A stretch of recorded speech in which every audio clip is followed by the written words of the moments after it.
Many of us love eating good food. As fancy as they look and as delicious as they may be, they get digested once they enter into our system. And the body needs to throw the unwanted waste out in a day. We all know Newton's third law. Every action has an equal and opposite reaction. I feel that the law applicable to our body's digestive system too. You know how? The food that we take in will be equivalent to the waste that gets out after digestion, failing which causes illness, diseases, etc. etc.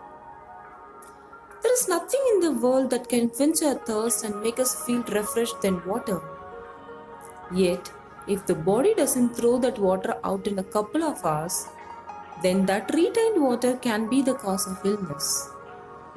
As basic as water to the most exotic food has to be flushed out of our system after diet. That's the body mechanism. That's the nature. Good things in, bad things out.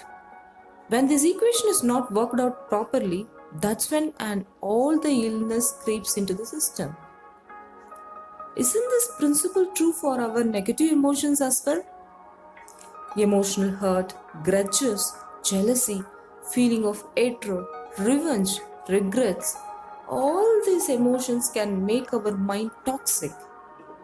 Yet, we continue to hold them in our systems, only leading to psychological and consequently physical disorders.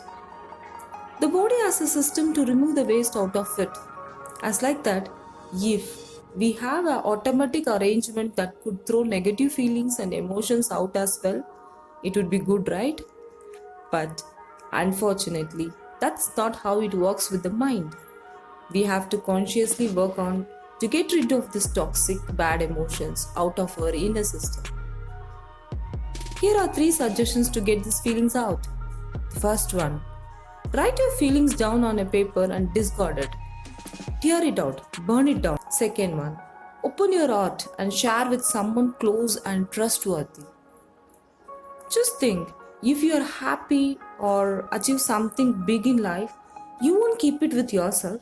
You would like to express it, share it with others and celebrate it. In same way, why can't we share our negative emotions to the close ones who really care for our well-being?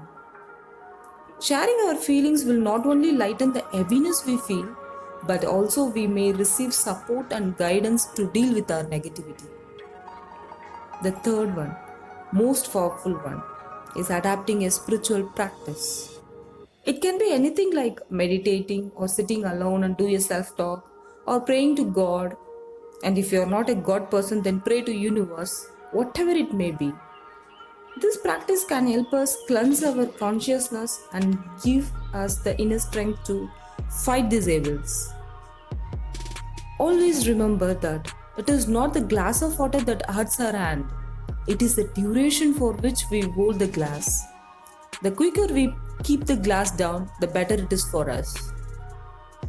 Stay happy and blessed. Love and peace from the Greatness Guide.